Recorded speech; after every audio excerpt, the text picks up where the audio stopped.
어제와 오늘도 변함없이 우리를 사랑하시고 오늘도 예배받기 합당하신 그 주님 앞에 우리가 오늘도 기쁨으로 예배했으면 좋겠습니다.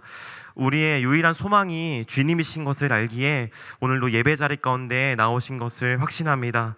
그 하나님의 초청 가운데 하나님께 경배하고 또 우리의 삶을 돌아보는 오늘의 예배 시간이 되었으면 좋겠습니다. 성도님들께 한 가지 말씀을 시작하면서 질문을 드리면, 성도님들이 가장 받고 싶은 은사는 무엇입니까? 네, 은사라고 한다면 은혜로 주어지는 선물입니다. 재능과는 조금 구별될 수 있는데요, 하나님께서 은혜로 주어 주시는 선물.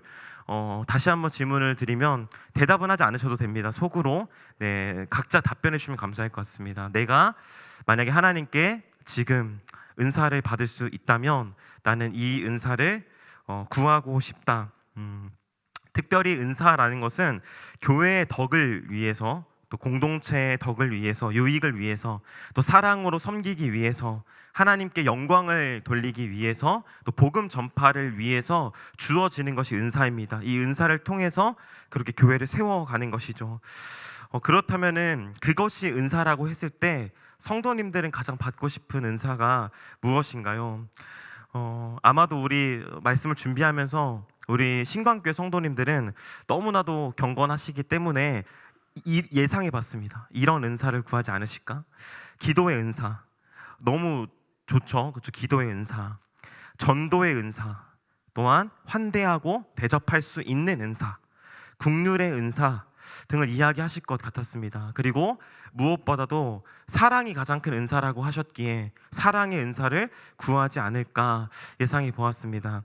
어떤 은사가 우리에게 주어지더라도, 혹은 오늘 예배를 드리고 있는 성도님들의 마음 가운데 만약 나에게 어떠한 은사가 있다라고 할지라도 그 은사가 나의 재능이나 나의 잘남, 나를 드러내기 위한 것이 아니라 하나님의 영광을 위해서, 또한 교회의 덕을 위해서 주어진 것이기 때문에 마다할 수 없는 은사이고 감사한 은사이고, 어쩌면 그 은사를 받음으로 인해서 너무나도 설레이는 은사일 수 있습니다. 하나님께서 주신 이 은사를 통해서 교회를 섬기고 하나님의 영광을 드러낸다는 것이 얼마나 감사한 일이겠습니까? 제가 말씀의 서두에서 이렇게 은사에 대해서 이야기를 시작한 이유는요, 제가 오늘 설교를 위해서 말씀을 묵상하고 준비하는데 생전 들어보지도 못하고 보지도 못한 은사를 발견하게 되었습니다. 제가 은사를 발견한 것은 아니고요, 적용의 차원에서 이런 은사가 오늘 본문 가운데 주어진 것은 아닐까라는 생각을 하게 해보았습니다. 오늘 본문을 제가 묵상을 하는데 발견된 은사는요, 기도의 은사도, 환대의 은사도, 국률의 은사도, 사랑의 은사도 아닌 오늘 본문에서 나타나는 은사는 바로 고난의 은사입니다. 저희가 함께 읽은 고린도후서 12장, 특별히 7절부터 10절까지에 나타나는 사도 바울은 육체의 가시가 있다라고 이야기합니다. 그리고 사탄의 사자가 있다라고 이야기를 하고 있습니다. 근데 우리가 너무 잘 아는 것처럼 사도 바울에게 주어진 그 육체의 가시가, 그 약함이 도리어 하나님의 능력이 되었던 것처럼 사도 바울은 제가 제 편에서 봤을 때는 너무나도 많은 은사가 주어진 사람인 것 같아요. 사도 바울은. 그렇지만 그 많은 은사들 가운데 또 특별히 오늘 본문을 통해서 제가 발견한 사도 바울에게 주어진 은사는 고난의 은사인 것 같았습니다. 질문하실 수 있습니다. 성도님들께서, 전도사님, 고난의 은사라뇨? 너무 끼워 맞추기 아닙니까? 그런 은사가 세상에 어디 있습니까? 맞습니다. 고난의 은사라는 것은 존재하지 않습니다. 한 번도 들어본 적도 없습니다. 그러나 오늘 저희가 본문을 구체적으로 살펴보기 이전에 오늘 본문에서 등장하는 특별히 육체의 가시를 가지고 있었던 그 사도 바울이 그 고백했던 우리의 은사와 어떻게 연결이 되는지를 저희가 함께 살펴봤으면 좋겠는데요, 저는 이렇게 의도적으로 표현하고 싶습니다. 사도 바울이 하나님께 받은 고난, 사도 바울이 받은 고난은 갑작스럽게 주어진 고난이 아니라 하나님께 받은 고난이라고 저는 표현하고 싶습니다. 서두에서 은사의 목적에 대해서 나누었습니다. 은사의 목적이 무엇이었죠?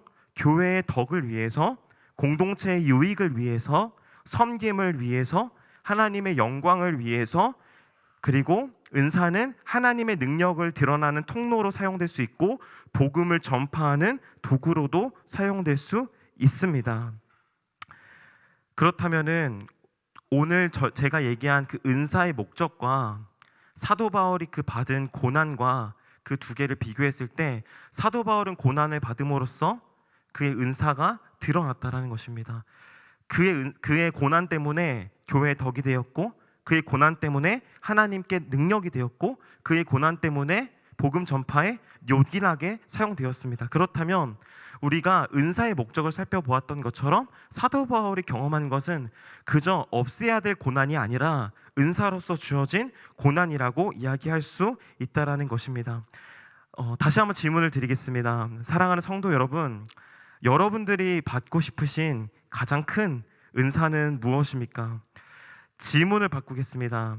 여러분, 저와 여러분은 오늘부터 고난의 은사를 사모하는 저와 여러분들이 되기를 소망합니다.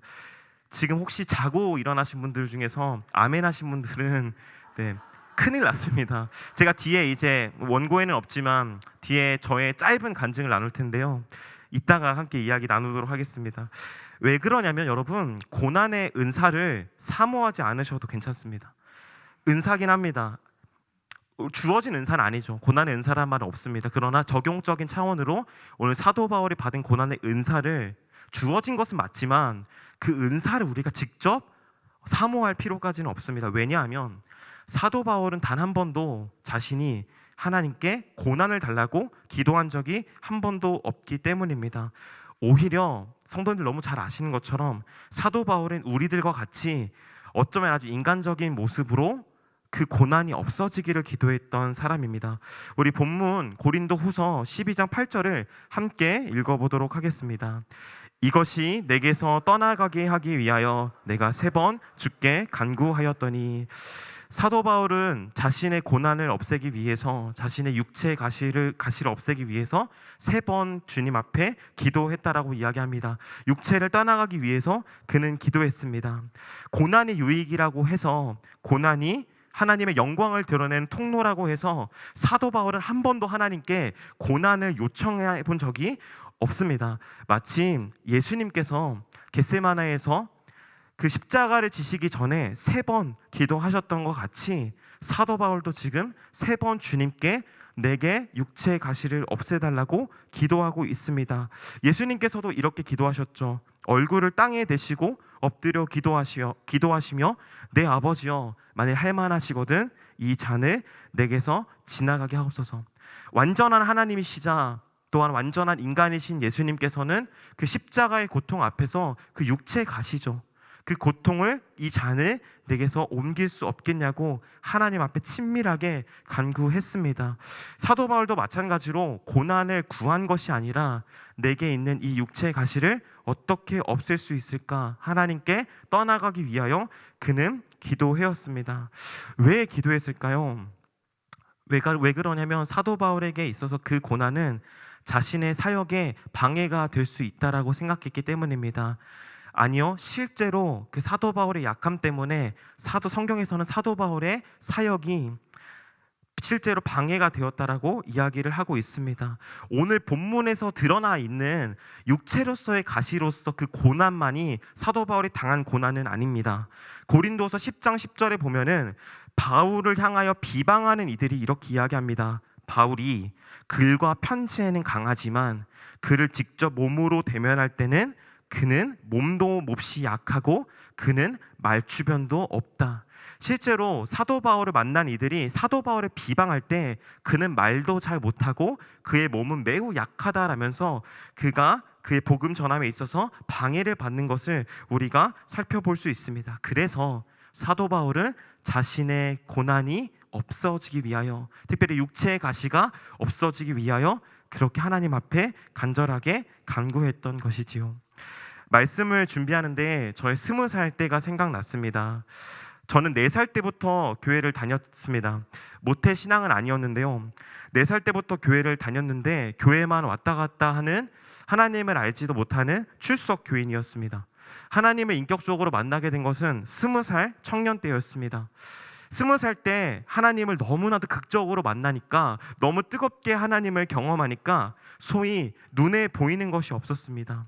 그때 일주일에 한 번이었나요? 정확히 기억은 나지 않지만 청년 모임이 있었습니다. 평일이었는데요, 일주일에 한 번 그저 소그룹실에서 모여서 한 10명 남짓 되는 청년들과 함께 기도 제목을 나누고 삶을 나누는 자리였습니다.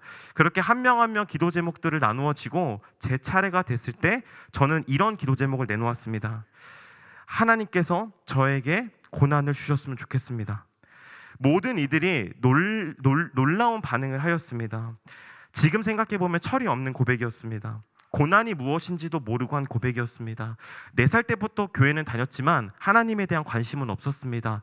아무 지식도 없이 하나님을 만난 20살이다 보니까 열정만 넘치고 고난의 의미가 무엇인지, 하나님을 따른다라는 것이 무엇인지는 아무것도 모른 채 하나님이 저에게 고난을 주셨으면 좋겠다라고 고백한 적이 있습니다. 성경에 대해서 지식이 전무하니 그저 내뱉은 말이었습니다. 그러나 말씀을 준비하면서 때로는 그때 그 고백이 그리울 때가 있습니다. 지금에서 돌아봤을 때는 그 고백을 후회하지는 않습니다.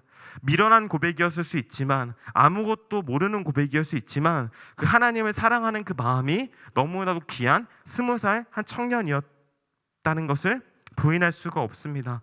왜냐하면 그때 그 고백은 하나님을 너무나도 사랑하는 마음에서 나온 고백이요, 하나님을 너무 사랑하고 싶은 마음 때문에 나온 고백이었기 때문입니다. 그렇다면 저는 왜 20살 때 하나님께서 저에게 고난을 주셨으면 좋겠습니다 라고 고백했을까요? 지금 돌이켜보면 두려움 때문이었던 것 같습니다. 저에게서 하나님의 사랑이 멀어질까봐. 하나님은 언제나 저를 사랑하시겠죠. 그러나 제가 제 편에서 하나님을 사랑하는 그 사랑이 점점점 식어질까봐, 혹여나 내게 고난이 매일 주어진다면 하나님을 더 찾지는 않을까? 내게 고난이 있다면 하나님 앞에 더 기도하지는 않을까? 그 마음 때문에 그 20살 그때 그 고백을 드렸던 것 같습니다. 그러나 그럼에도 20살 때 처음 인격적으로 하나님을 만나고 동시에 목회자로서의 소명을 받고 나서 군대를 다녀와서 24살 신학교에 입학을 하고 지금까지 신학도의 삶을 걸어오고 있는데요, 저는 그 20살 때 이후로 단 한 번도 제 기억으로는 하나님께 고난을 달라고 기도해 본 적은 없습니다. 무엇을 이야기하냐면요, 고난이 유익일 수 있습니다. 그러나 본문에서 나타나는 사도 바울에게 주어진 그 고난은 하나님께서 주신 것은 맞지만 우리가 구해야 될 것은 어쩌면 아닐 수 있습니다. 사도 바울은 그렇게 본문에서 고난을 없애달라고 간절히 기도했습니다. 근데 그 사도 바울의 기도에 대한 예수님의 응답과 사도 바울의 반응이 이렇습니다. 고린도후서 12장 9절입니다. 우리 함께 읽겠습니다. 나에게 이르시기를 내 은혜가 내게 족하도다. 이는 내 능력이 약한 데에서 온전하여 짐이라 하신지라. 그러므로 도리어 크게 기뻐함으로 나의 여러 약한 것들에 대하여 자랑하리니 이는 그리스도의 능력이 내게 머물려 함이라. 아멘. 사도 바울의 3번 그 간절한 그 기도 앞에 예수님의 응답은 단순했습니다. 바울아, 너가 받은 그 은혜가 너에게 족하다. 예수님의 응답도 너무나도 색다르지만 예수님의 응답 못지않게 그 예수님의 응답에 반응하는 사도 바울의 그 반응이 저는 조금 더 놀랐습니다. 그 대답이 뭐였냐면요, 사도 바울은 이렇게 반응합니다. 도리어 크게 기뻐함으로. 이 고백을 제가 3번역 성경으로 한번 읽어드리면, 그러므로 그리스도의 능력이 내게 머무르게 하기 위하여 나는 더욱더 기쁜 마음으로 내 약점들을 자랑하려고 합니다. 저는 도무지 이 말씀을 이해할 수 없었습니다. 사도 바울에게 은사로서 고난이 주어진 것도 이해할 수 없지만 기도에 대한 예수님의 응답으로 반응으로 주어진 그 사도 바울의 고백, 네 알겠습니다 예수님, 조금 더 기다려보죠. 그저 인정과 수용의 정도가 아니라 지금 사도 바울은 어떤 것을 반응하냐면, 나는 이전보다 더욱더 기쁜 마음으로 주님께 나아갑니다. 더욱더입니다. 더욱더. 어떻게 어쩌면 자신의 기도 응답이, 자신의 육체의 가시가 평생을 자신을 괴롭힐 수도 있는 그 육체의 가시가 나으리라는 기도의 응답이 아님에도 불구하고 사도 바울은 이전보다 더 큰 기쁨이 그 안에 있다라고 이야기할 수 있었을까요? 그 해답은 바로 예수님과의 그 기도의 자리의 관계 가운데 이유를 발견했기 때문입니다. 어떤 걸 발견했다고요? 이유를 발견했기 때문입니다. 사실 사도 바울은 달라진 것이 없었습니다. 사도 바울의 상태도 달라진 것이 없었습니다. 사도 바울에게 아픔은 그대로였고 육체의 가시는 여전히 그 안에 머무르고 있었습니다. 그러나 그에게 달라진 한 가지가 있습니다. 바로 예수님의 한마디였죠. 사도 바울아, 내 은혜가 내게서 족하다. 이는 내 능력이 약한 데에서 온전하여지기 때문입니다. 약함 가운데 일하시는 주님의 그 응답을 발견한 사도 바울은 이전보다 더욱더 기뻐하기 시작합니다.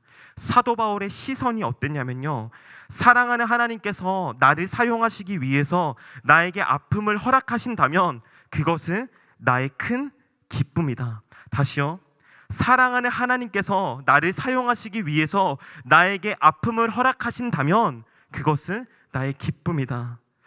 벌써 사도 바울의 시선과 저의 시선이 다릅니다. 그 시선의 차이가 벌써 드러나고 있습니다. 어쩌면 우리는 하나님 나라에 좋은 일꾼으로 쓰임 받지 않더라도 육체는 멀쩡했으면 좋겠다고 생각할 수 있습니다. 어쩌면요, 사도 바울의 중심은, 시선은 내가 하나님 나라의 일꾼으로 쓰임 받을 수만 있다면 그 고난조차도, 그 아픔조차도 나는 기쁨으로 받을 수 있다라는 고백을 하고 있는 것입니다. 사도 바울에게 아픔이 사라진 것이 아닙니다. 내 은혜가 내게 족하다라는 것은 바울이 여전한 고난이 그에게 괴롭게 하지만 그 은혜가 그 고난을 대처하기에 충분하다라는 것입니다. 그 고난의 힘겨움보다 내게 부어지는 하나님의 사랑과 은혜가 더욱더 충분하다고 고백하고 있는 것입니다. 사랑하는 성도 여러분, 사도 바울의 고백을 통해서 우리는 무엇을 배울 수 있냐면요, 내게 주어진 고난과 아픔, 힘겨움과 막막함 때문에 그것이 문제가 아니라 내게 그것을 뛰어넘을 수 있는, 그것을 덮을 수 있는 하나님의 은혜가 충분하지 않다라는 것입니다. 보여지는 막막함과 보여지는 고난의 상황과 보여지는 힘듦이 진짜 문제가 아니라 그 고난을 넉넉히 덮을 수 있는 하나님의 은혜가 내게 충분하지 않기 때문에 그것이 문제가 된다라는 것입니다. 사랑하는 성도 여러분, 어쩌면 우리에게 필요한 것은 고난의 제거가 아닐 수 있습니다. 하루 만에 아픔과 답답함이 사라지는 것이 아닐 수 있습니다. 왜냐하면요, 지금 그 고난이 사라진다라고 해서 또다시 그 고난은 또 다른 가면을 쓰고 찾아올 것이기 때문입니다. 아픔은 또 다른 모양으로 우리에게 다가옵니다. 사도 바울의 고백과 같이 가시로, 사탄의 사자로 우리에게 다시금 다가올 것이기 때문입니다. 그때마다 우리는 마치 없애면 다시 자라나는 풀과 같이 고난을 제거하는 데만 우리의 온 마음과 집중과 기도를 쏟게 될 것입니다. 제거하면 다시 자라나는데도 말이죠. 그것에 온 마음과 집중과 기도의 제목이 몰려 있습니다. 고난을 제거하는 데만요.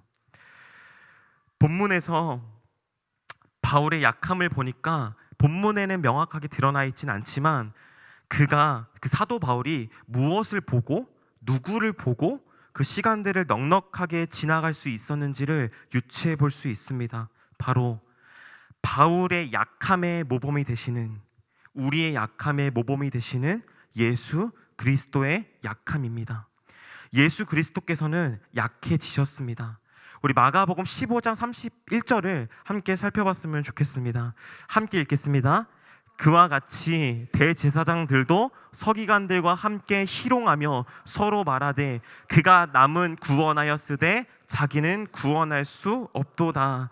대제사장들과 서기관들은 어쩌면 인간의 편에서 봤을 때는 힘없이 못 박히신 예수님을 향하여 희롱하고 있습니다. 그들은 이야기합니다. 저 십자가에 달린 예수가 남들은 구원하였다고 말하고 다니는데 자기 자신은 구원하지 못하구나. 자신을 구원할 만한 능력은 없구나 희롱하고 있습니다. 그러나 육신의 약함인 것 같은 예수 그리스도의 죽음은 부활 사건으로 인하여 하나님의 능력으로 나타납니다. 예수 그리스도의 육체의 약함이 하나님의 능력이 된 것입니다.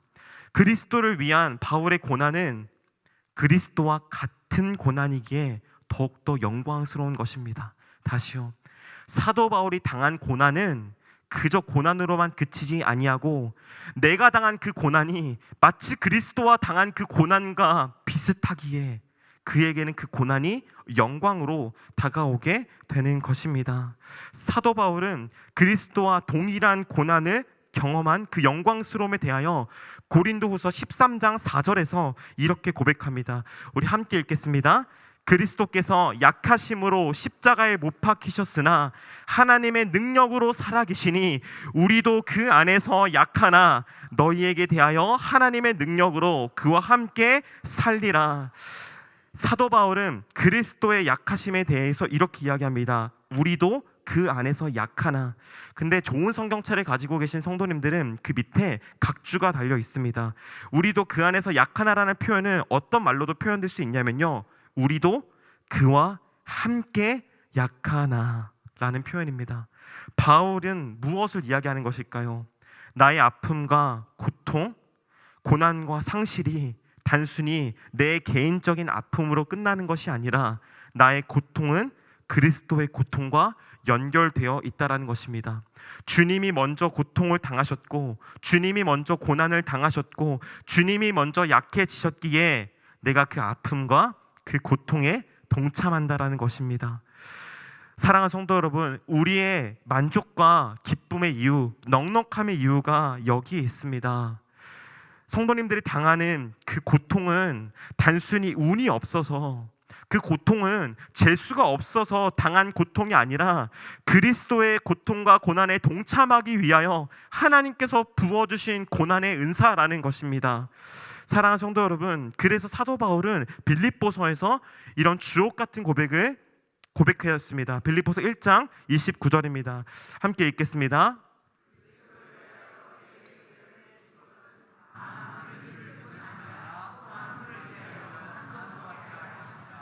그리고 빌립보서 3장 10절입니다. 내가 그리스도와 그 부활의 권능과 그 고난의 참여함을 알고자 하여 그의 죽으심을 본받아.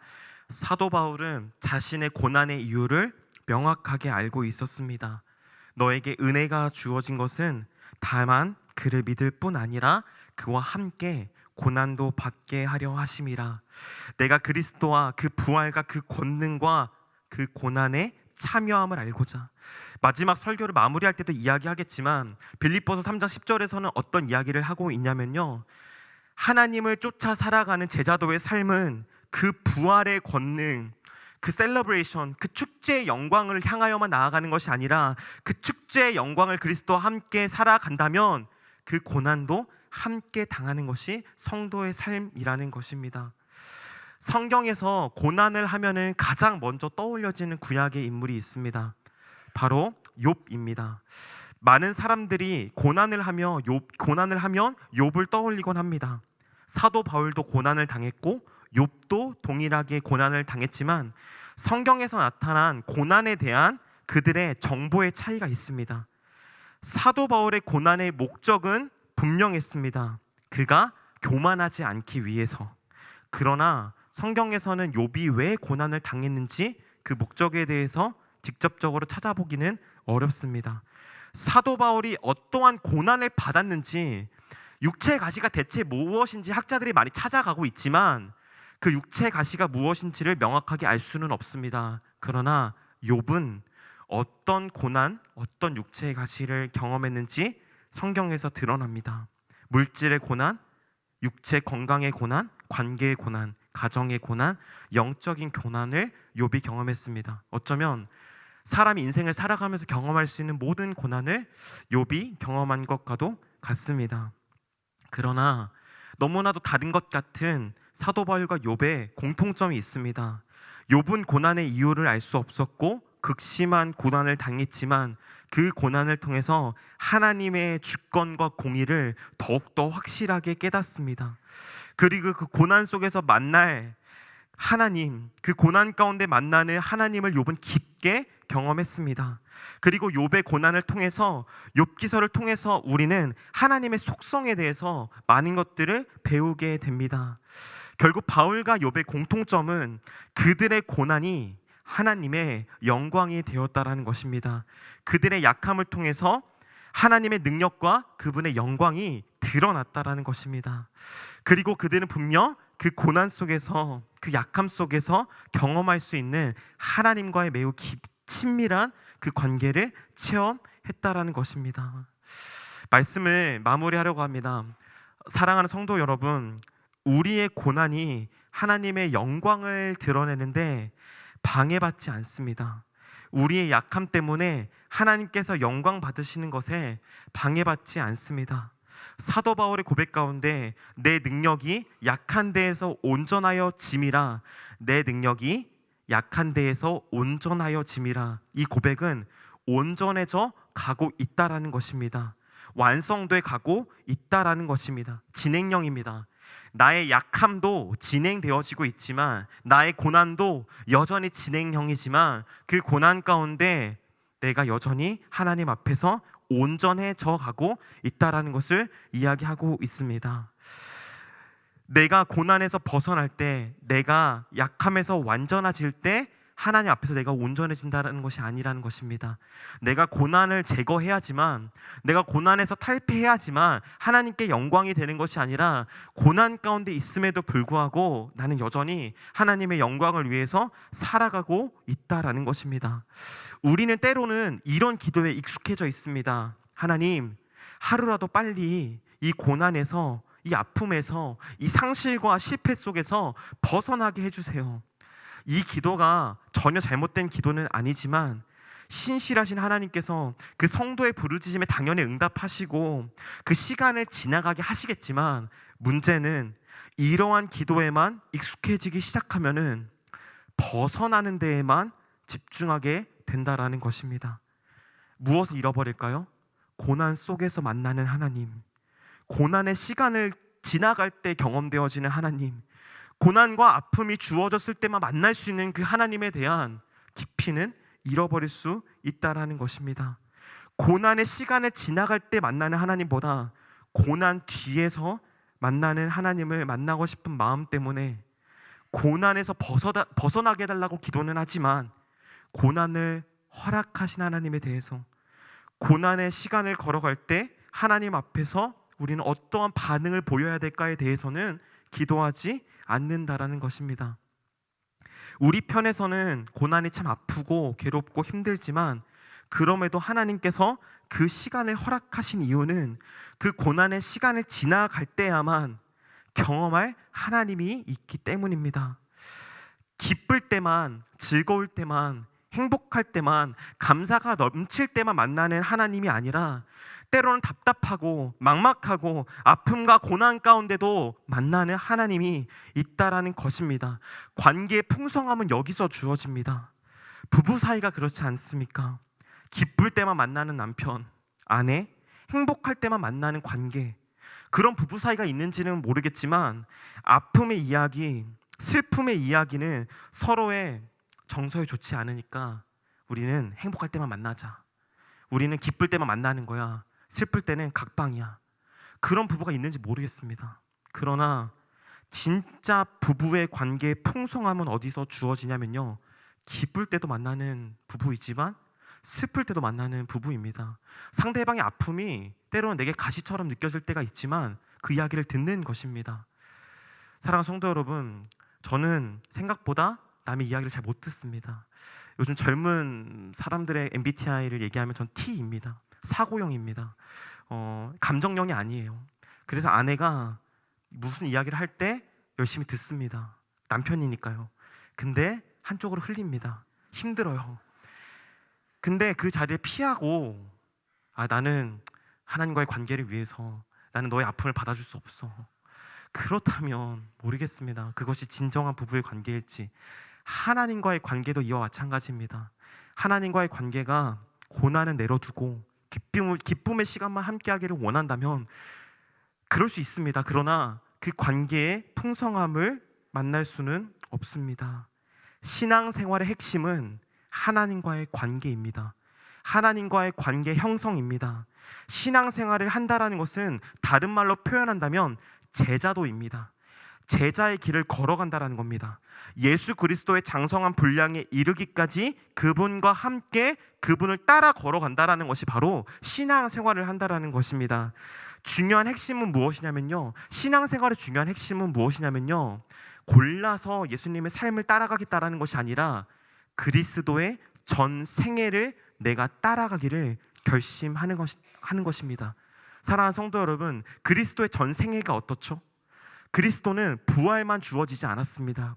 부활 이전에 십자가가 있으셨죠. 십자가 이전에 고난이 있으셨죠. 고난 이전에 핍박이 있으셨죠.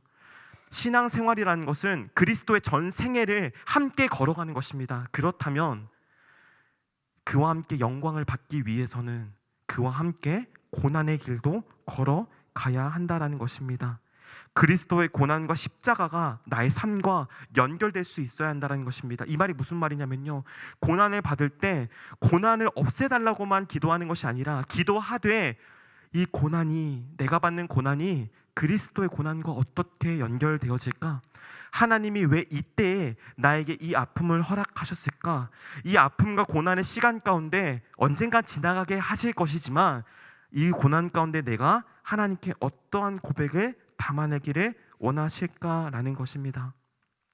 하나님을 따라 삶을 살아가고 우리가 예배할 때 고난의 탈피로만 예배를 사용한다면, 고난을 제거하는 수단으로만 예배를 수단화한다면 그때부터는 진정한 예배가 무너지게 되는 것입니다. 고난의 제거, 고난의 탈피보다 중요한 것은 고난의 시간을 지나갈 때 그리스도와의 관계입니다. 하나님께서 나를 이 고난의 길을 걷게 하셨다라는, 이 고난의 길을 허락하셨다라는 확신을 가지고 주님이 겪으신 고난에 동참하면서 그 시간들 가운데, 그 시간들 속에서도 하나님과의 친밀한 교제를 세워가는 것입니다. 기도하겠습니다.